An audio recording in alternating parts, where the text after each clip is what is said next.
రాత్రి శివాయ్ జైల్లో అస్సలు నిద్రపోలేకపోయాడు. ఆ రాత్రి అతనికి ఒక యుగంలా అనిపించింది.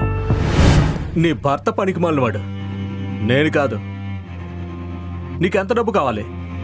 1 కోటి, 2 కోట్లు, 10 కోట్లు నేనిస్తా. కానీ నాదొక కండిషన్. నీకు 2 కోట్లు కావాలంటే నువ్వు నాతో ఉండాలి. ఇక 10 కోట్లు కావాలంటే నువ్వు నాకు పూర్తిగా లొంగిపోవాలి.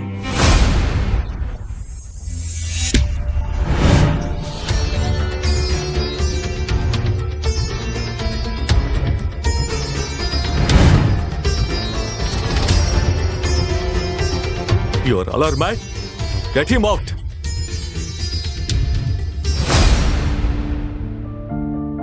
శివాయ్ నందినిని ప్రేమించాడు.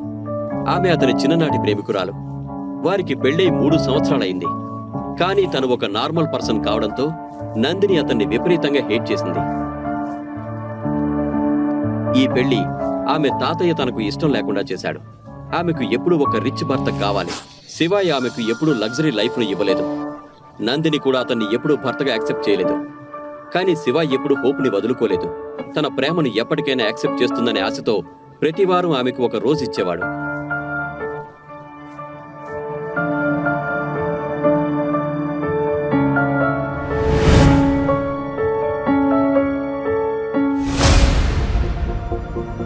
హాయ్ నందిని. ఓ hi Riya. Wow, you are looking so pretty. Thank you. నువ్వు జ్యువెలరీ వేసుకోవడం మర్చిపోయావా? ఓ సారీ. నీ హస్బెండ్ నీకు చెప్పులు కూడా కొనివ్వలేడు కదా, ఇక నగలేం కొంటాడు? ఏదేమైనా చూడు, మా ఆయన నాకు నిన్ననే 3 కోట్ల నెక్లెస్ ఇచ్చాడు. బాగుంది కదా? Very nice.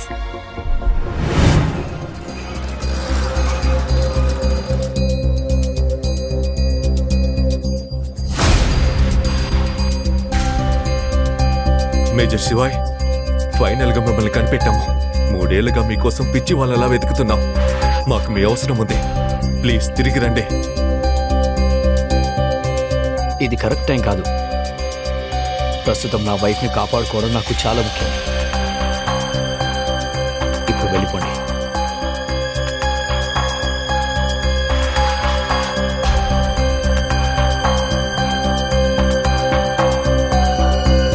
ఇక్కడ చూడు, ఎవరొచ్చారు? నందిని భర్త. నువ్వేమైనా చెప్పు కానీ అతని అందం, తీక్షణమైన కళ్ళు, seriously too hot to handle. నువ్వు అతని అందంతో ఆవకాయ పెడతావా ఏంటి? నువ్వు అతని అందాన్ని చూసి వరల్డ్ టూర్ చేయలేవు. దానికి జేబు కూడా ఫుల్గా ఉండాలి. అది ఇతనికి లేదు.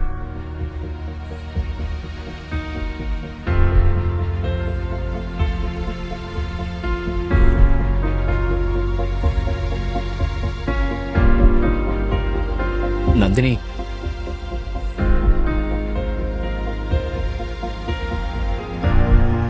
నందిని, నేను నీతో ఇంపార్టెంట్ విషయం మాట్లాడాలి. హే వదులు నన్ను. నీకిక్కడేం పని అసలు? నందిని, పక్కకెళ్ళి మాట్లాడుకుందామా? నేను నా గురించి అన్ని విషయాలు చెప్పాలనుకుంటున్నాను. ప్లీజ్ నాతో రా. ఇంకా ఏం చెప్తావు నువ్వు నాకు? 3 ఏళ్లుగా వింటున్న మాటలే కదవన్నీ. కానీ ఇప్పుడు నువ్వు ఇక్కడి నుంచి వెళ్ళిపోతే చాలా మంచిది. ఇక్కడి నుంచి వెళ్ళు. I say go.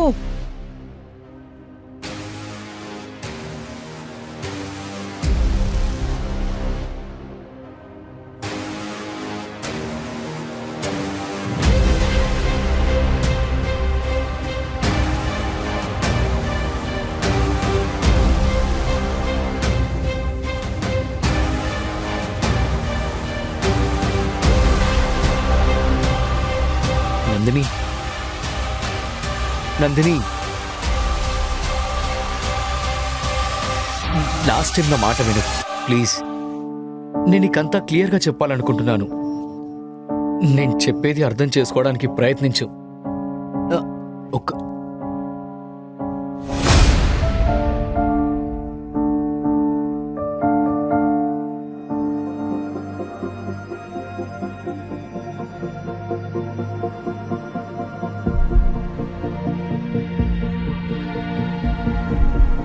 దీన్ని చూస్తున్నావా నువ్వు? చాలా జాగ్రత్తగా చూడు. నీ కళ్ళు పెద్దవి చేసుకొని చూడు. నీ స్థాయి అయితే కేవలం ఇంతవరకే. మర్యాదగా ఇక్కడి నుంచి నువ్వు వెళ్ళిపో. అసలు నువ్వెందుకెంత గోల చేస్తున్నావు? Nandini baby, relax. నీ భర్త పనికి మాలినవాడు, నేను కాదు. నీకెంత డబ్బు కావాలి? 1 కోటి, 2 కోట్లు, 10 కోట్లు నేనిస్తాను. ఏంటి, నువ్వు నాకు హెల్ప్ చేస్తావా? Obviously I'm your friend. కానీ నాదొక కండిషన్. నీకు 2 కోట్లు కావాలంటే నువ్వు నాతో ఉండాలి. ఒకవేళ 10 కోట్లు కావాలంటే నువ్వు పూర్తిగా నాకు లొంగిపోవాలి. కానీ దేవ్ తన మాట పూర్తి చేసే లోపే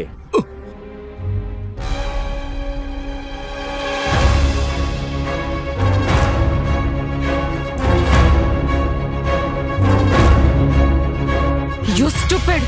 నువ్వేం చేశావు? అతను నాకు హెల్ప్ చేస్తున్నాడు. నువ్వు ఇప్పుడే అతనికి సారీ చెప్పు. నువ్వు నా చెప్పులు కూడా అతనికి సారీ చెప్పావు. నువ్వు నాతో రా, పద.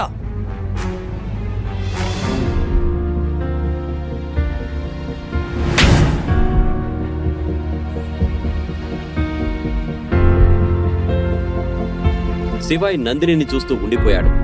3 ఏళ్లుగా తాను ప్రేమించిన వ్యక్తి ఇంత స్వార్థపర్రాలు, కృతజ్ఞత లేనిదని అతను నమ్మలేకపోయాడు. 12 ఏళ్ల క్రితం నందినిలా లేదు ఆమె.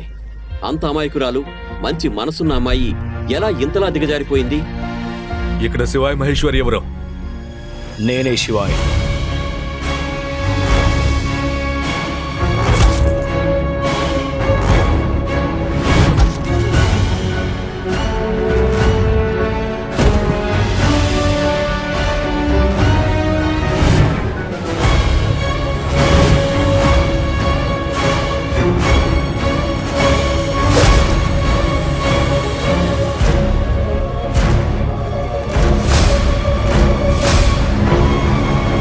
మహాదేవుడు మీ దొట్టు. ఈరోజు మీలో ఒక్కడు కూడా బతకరు.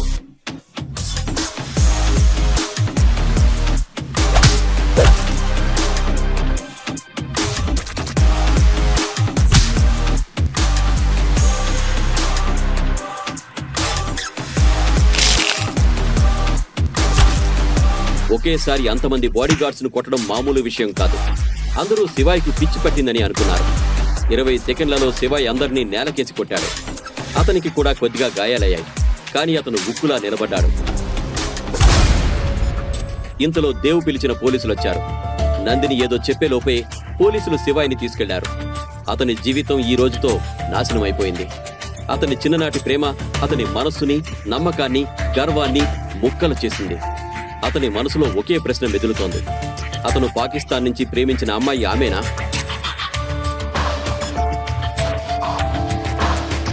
ఫస్ట్ టైం నందిని శివాయ్ మనసులో ఉన్న గౌరవం కోల్పోయింది. 1 సైడ్ లవ్ రియాక్షన్ ఇదేనా? ఇప్పుడు శివాయ్ ఎవరిని ఎంచుకుంటాడు? తనను తాను కాపాడుకుంటాడా, లేక తన ఎక్స్ లవ్ ను కాపాడుకుంటాడా? అతను ఈ జైలు నుంచి బయటపడగలడా?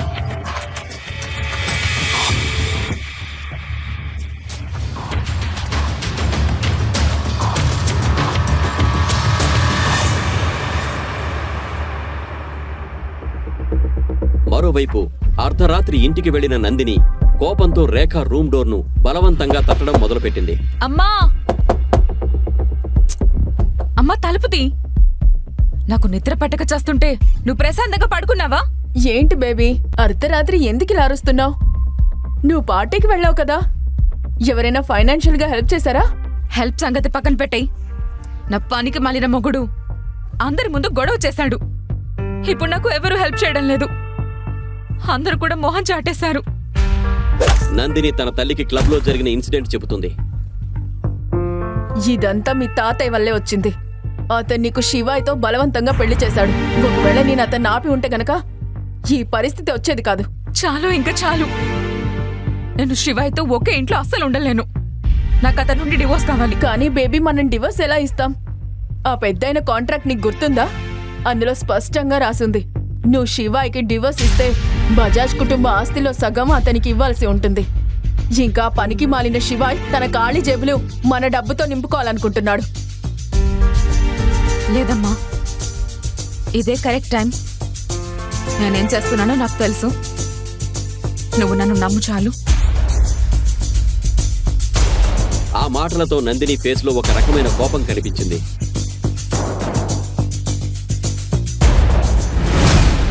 శివయ్ తన ప్రేమ, ఆత్మగౌరవం మధ్య నలిగిపోయాడు. 12 ఏళ్ల క్రితం జరిగిన సంఘటన అతని మనసులో పదే పదే మెదులుతోంది. నందిని తన చిన్ననాటి ప్రేమ కానే కాకూడదు. కానీ ఆ భయంకరమైన చీకటి రాత్రి రోజు చేసిన ప్రామిస్ ను ఆమె ఎలా మర్చిపోయింది? ఈ ఆలోచనతో ఆ చిన్ననాటి అమ్మాయి అమాయక ముఖం, ఆమె అందమైన లోతైన కళ్ళు, తీయని గొంతు అన్నీ శివాయి ముందు ఒక్కొక్కటిగా మెదలడం మొదలుపెట్టాయి.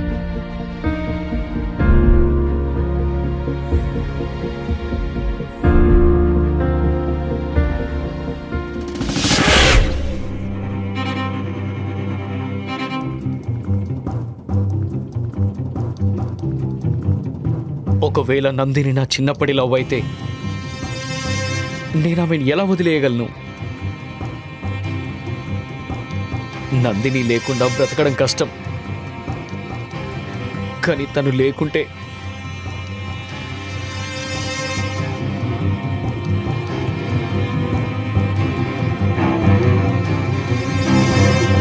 మరుసటి రోజు ఉదయం నందిని త్వరగా నిద్రలేచి రెడీ అవుతుంది. ఈ పనికిమాలిన విషయం నుంచి బయటపడే అవకాశం దొరికినందుకు ఆమె హ్యాపీగా ఉంది. అతనికి ఈరోజు బెయిల్ వస్తుంది అనుకుంటున్నాడు, కానీ నేను ఈరోజు అతనికి డివోర్స్ ఇస్తున్నాను. నేను లాయర్ని అతని బెయిల్ కోసం కాదు, అతని డివోర్స్ కోసం కలుస్తున్నాను. I'm so happy. నందిని మెట్లు దిగి కిందికొచ్చింది. అక్కడ ఆమె ఫ్రెండ్ యష్ అప్పటికే కూర్చుని టీ తాగుతున్నాడు. Yash Nandini school friend. School రోజుల నుంచి ఆమెను ఇష్టపడ్డాడు. రేఖ ద్వారా విడాకుల గురించి తెలుసుకుని నందినిని కలవడానికి వచ్చాడు. హే యష్ బాబు, ఎన్ని రోజులైంది నిన్ను చూసి? అదిగో నందిని వస్తుంది. హే, ప్లీజ్ సిట్ డౌన్. నువ్వేం చేస్తున్నావు? ఇంత కాస్ట్లీ కార్ కొన్నావు? ఎస్ ఆంటీ, యాక్చువల్లీ నాకు ప్రమోషన్ వచ్చింది. ప్రజెంట్ నా ప్యాకేజ్ 5 కోట్లు. వావ్. వావ్ చెప్పండి. బాబు, నువ్వు చాలా రెస్పాన్సిబుల్, క్యాపబుల్. ఆ శివాయ్ మన ఫ్యామిలీకి ఒక కళంకం. నిన్నొక నిజం చెప్పనా? ఇప్పటి వరకు నందిని శివాయ్ ఒకే బెడ్ మీద కూడా పడుకోలేదు. ఏం చెప్తున్నారు మీరు?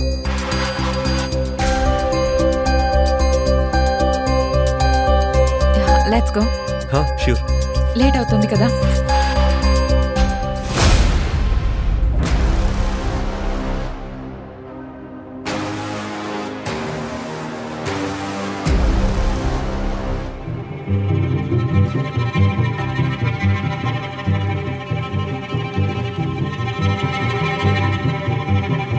దేవ్ సార్, ఈ నార్మల్ ఇన్స్పెక్టర్ ఎందుకు గుర్తు చేసుకున్నారు?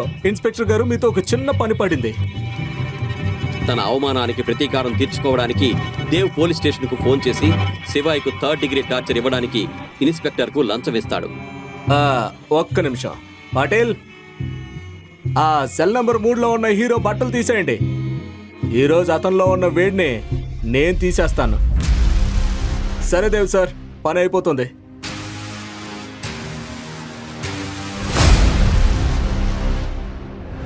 శివాయ్ శివుడి భక్తుడు. జీవితంలో ఏదైనా ఇబ్బంది ఉన్నప్పుడు అతను మహాకాలుని ప్రార్థించేవాడు. ఈ రోజు కూడా అతను ఒక మూలన కళ్ళు మూసుకొని ఓం నమః శివాయ అని జపిస్తున్నప్పుడు ఒక కానిస్టేబుల్ శివాయ్ దగ్గరకు వెళ్ళాడు. మహాకాలుడిని ఎందుకు విధ్వంసకుడు అంటారో తెలుసా?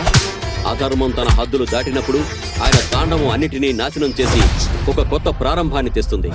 ఇప్పుడు ప్రపంచం మొత్తం శివాయ్ తాండవం చూడబోతోంది.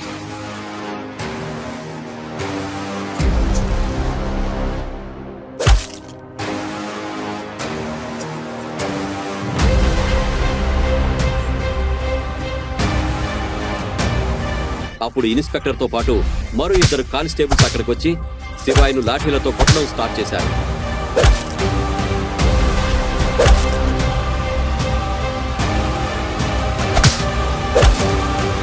ఏ పాటిల్, వీటిని పైకి కట్టేయండి.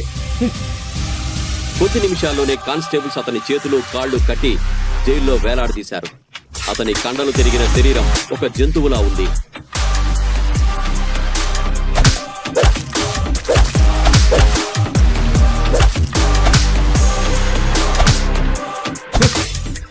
పొట్టు పాటిల్.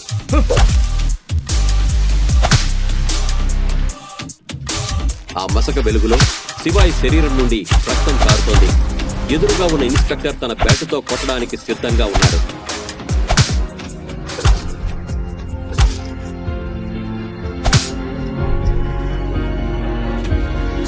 కానిస్టేబుల్స్ చర్యలకు శివాయి పూర్తిగా సైలెంట్ అయిపోయాడు. కానీ ఇది ఒక పెద్ద తుఫానుకు వచ్చే ముందు ప్రశాంతతే. సడన్ గా ఆజాద్ నగర్ పోలీస్ స్టేషన్ వాతావరణం వేడెక్కింది. సరిగ్గా అప్పుడే ఒక కారు వచ్చి పోలీస్ స్టేషన్ ముందు ఆగింది.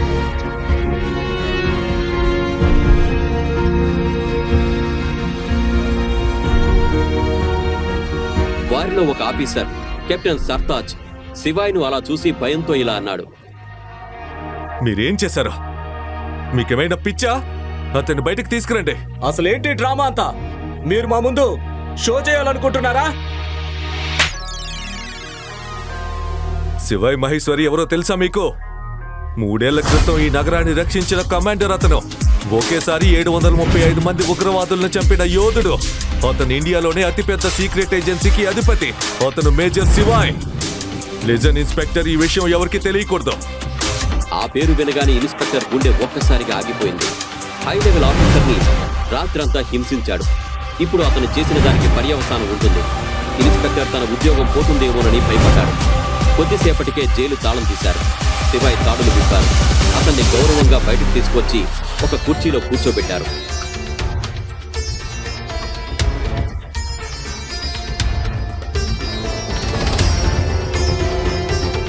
శివాయ్ బట్టలు చిరిగిపోయాయి. అతను తన తల నుండి కాలి వరకు రక్తంతో తడిసిపోయి ఉన్నాడు. 2 కానిస్టేబుల్స్ అతని బాడీని క్లీన్ చేస్తున్నారు. 3 ఏళ్ల తర్వాత కమాండోలందరూ శివాయ్ను ఈ రోజు మొదటిసారి చూస్తున్నారు. సార్, మీరు కనిపించలేదు. ఇక్కడ ఉన్నారని తెలిసిందే. మీరు పరిస్థితిలో ఉన్నారని మాకు నిన్నే తెలిసిందే. అందుకే నేను మిమ్మల్ని తీసుకెళ్ళడానికి మొత్తం బెటాలియన్ తీసుకువచ్చాను. I'm sorry sir, I'm late. లేదు కెప్టెన్, నువ్వు కరెక్ట్ టైంకే వచ్చావు. మనం ఇక్కడ నుంచి స్టార్ట్ అవ్వాలి. నన్ను బజాజ్ మ్యాన్షన్ దగ్గర దింపేయండి. ఇంత జరిగినా శివాయ్ నందిని గురించి ఆలోచిస్తున్నాడు. అతని కళ్ళల్లో నిన్న రాత్రి నందిని అంటించిన నిప్పు ఇంకా మండుతూనే ఉంది. శివాయ్ ఆ మంటను ఆర్పాలి. అది నందినిని కలిసిన తర్వాతే ఆరిపోతుంది.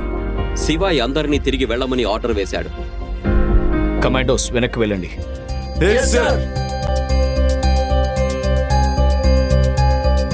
శివాయ్ పోలీస్ స్టేషన్ నుంచి బయలుదేరి త్వరగా కారులో కూర్చున్నాడు. కమాండోలందరూ అతని వెనక పరిగెత్తుకుంటూ వచ్చి కారులో కూర్చున్నారు.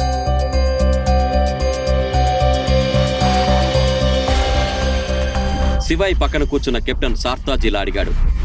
మేజర్, మీరు రాత్రంతా జైల్లో ఎందుకున్నారు? మీరు మాకెందుకు ఫోన్ చేయలేదు?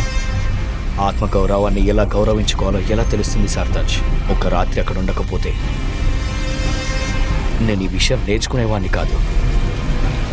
కానీ ఇప్పుడంతా ఓకే. ఆ రాత్రి నాకు మెమరబుల్. అతను నందిని నుంచి ఏం ఎక్స్పెక్ట్ చేయట్లేదు. కానీ ఆమె కటువైన మాటలు తలుచుకోగానే అతని ఒళ్ళు జలధరించింది. నేను మీతో ఒక ఇంపార్టెంట్ విషయం మాట్లాడాలి. మీకు గుర్తుందా మేజర్? 5 ఏళ్ల క్రితం జేఎన్కేలో చట్టవిరుద్ధమైన విషయాలకు సంబంధించి మనం ఒక అగ్రిమెంట్ చేసుకున్నాం. కానీ ఇప్పుడు మనం ఆ మిషన్ ని పూర్తి చేయలేకపోతున్నాం. అక్కడి చట్టవిరుద్ధమైన సంస్థలు అగ్రిమెంట్ ని ఉల్లంఘించాయి. వారు మనపై ఎప్పుడైనా దాడి చేయవచ్చు. మేజర్, మనకి మీ అవసరం ఉంది. ఇప్పుడు మీరు తిరిగి రావాలి. 3 ఏళ్ల క్రితమే నేను ప్రపంచాన్ని వదిలేశాను సార్తాజ్. ఇప్పుడు నేను ఒక కామన్ మ్యాన్ని. ఇంతలో నందిని యష్తో కలిసి పోలీస్ స్టేషన్కు వెళ్లడానికి ఇంట్లో నుంచి బయటకు వస్తుంది. అప్పుడే ఒక ఎస్యూవీ కారు ఆమె ఇంటి ముందు ఆగింది. కార్ డోర్ తెరుచుకోగానే శివాయ్ దిగడం చూసిన నందిని యష్ షాక్ అవుతారు. ఆ టైంలో శివాయ్ కళ్ళల్లో అగ్ని జ్వాలలు మండుతున్నాయి. నువ్వా? నందిని, 12 ఏళ్ల క్రితం సెంట్రల్ స్ట్రీట్లో జరిగిన సంఘటన నీకు గుర్తులేదా? ఆ కిడ్నాప్, ఆ బర్త్డే నీకేమైనా గుర్తుందా? నీకు పిచ్చి పట్టిందా? ఆ రోజు నీ బ్రెయిన్కి ఏమైనా దెబ్బ తగిలిందా? అసలు నువ్వెలా బయటకు వచ్చావు? నీకు బెయిల్ ఎవరిప్పించారు అసలు హా? ఎందుకు ఏమిటి ఎలా ఈ విషయాల గురించి నేను నీతో మాట్లాడాలనుకోవడం లేదు. ఈ జీవితం నాకు పెద్ద పాట నేర్పింది నందిని. ఒకవేళ నిన్న నువ్వు నన్ను అలా అవమానించి ఆ విధంగా ప్రవర్తించకపోతే బహుశా నేను ఆత్మగౌరవాన్ని గౌరవించడం నేర్చుకోకపోయేవాడిని. నీకు బాగా పిచ్చి పట్టినట్టుంది. హ, ఈ రోజు నువ్వున్న పరిస్థితి కారణం కేవలం నువ్వే, నేను కాదు. నేనైతే నీకు హెల్ప్ చేసి జైలు నుండి బయటకు తీసుకురావాలనుకున్నాను. స్టూపిడ్.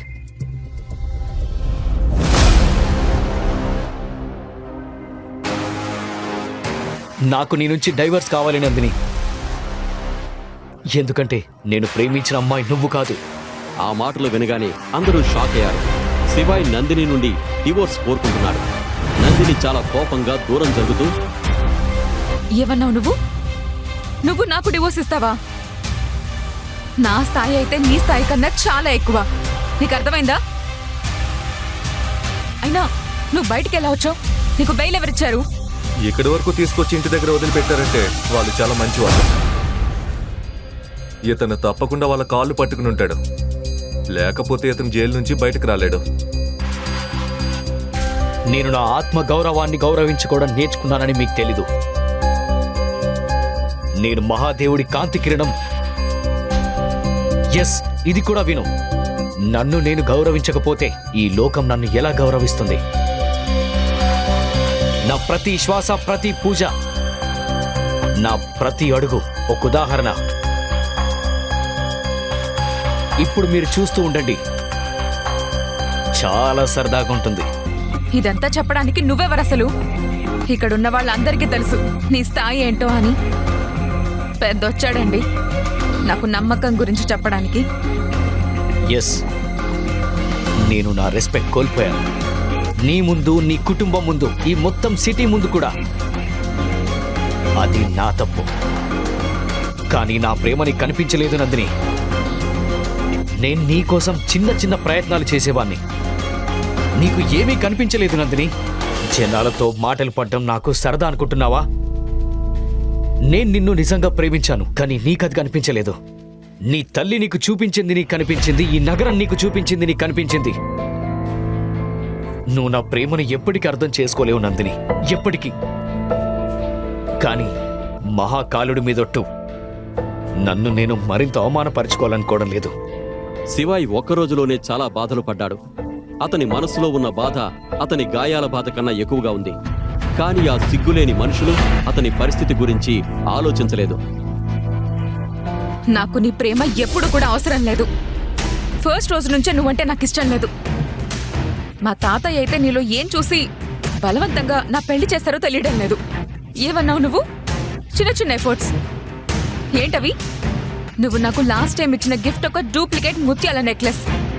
అది డూప్లికేట్. వింటున్నావా? నాకు కేవలం నీ నుంచి విముక్తి కావాలంతే. విముక్తి తప్పకుండా లభిస్తుంది నందిని. ఎందుకంటే నీకు ఈ వ్యక్తి దొరికాడు కాబట్టి. శివాయ్ యష్ వైపు వేలు చూపించి నందినితో అన్నాడు, నేనెప్పటికీ ఇవ్వలేనన్ని అతను నీకిస్తాడు. నీకు విషయం చెప్పనా, నేను నీకంటే ఎక్కువ సంతోషంగా దాన్ని చూసుకుంటాను. నీకు తెలుసా, నా స్థాయి చాలా ఎక్కువ. నేను నీలాంటి వాడినైతే కాదు. రేపు నందిని బర్త్డే. చూడు, నందిని కోసం ఒక పెద్ద సర్ప్రైజ్ పార్టీ ఏర్పాటు చేయబోతున్నాను. అది చూసి అందరూ ఆశ్చర్యపోతారు. అప్పుడే ఆ గొడవ మధ్యలో రేఖ కూడా అక్కడికి వచ్చి నందిని చేతులు పట్టుకుని లోపలికి తీసుకువెళ్తుంది. బిచ్చగాళ్లతో నీకేం పని నందిని? పద.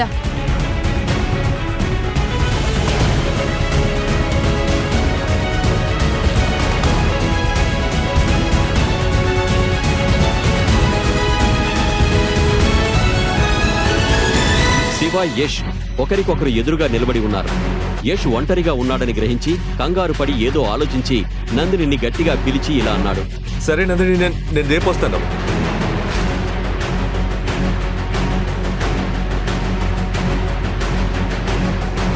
డివోర్స్కి రెడీగా ఉండు. ఇంకొకటి, నీ ఆటలో ఓడిపోకో. అతను అక్కడే నిలబడి ఆలోచిస్తున్నాడు. డబ్బుకు నిజంగానే ఒక వ్యక్తిని మార్చేంత శక్తి ఉందా? ఈ రోజుల్లో ఎవరికీ ప్రేమ విలువ తెలీదా? కానీ శివాయ్ ఓడిపోయేవాడు కాదు. అతను ఈ ప్రశ్నలకు సమాధానం కనుక్కుంటాడు. చివరికి శివాయి ఒక ప్లేయర్, కానీ ఓడిపోని సాహసికుడు.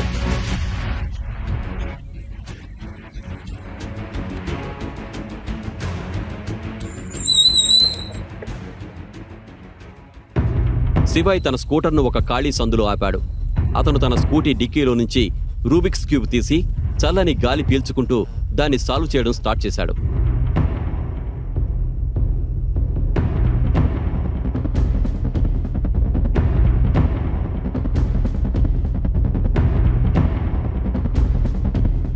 అప్పుడే అతని కళ్ళల్లో ఒక మెరుపు కనిపించింది. అతనికి రూట్ దొరికింది.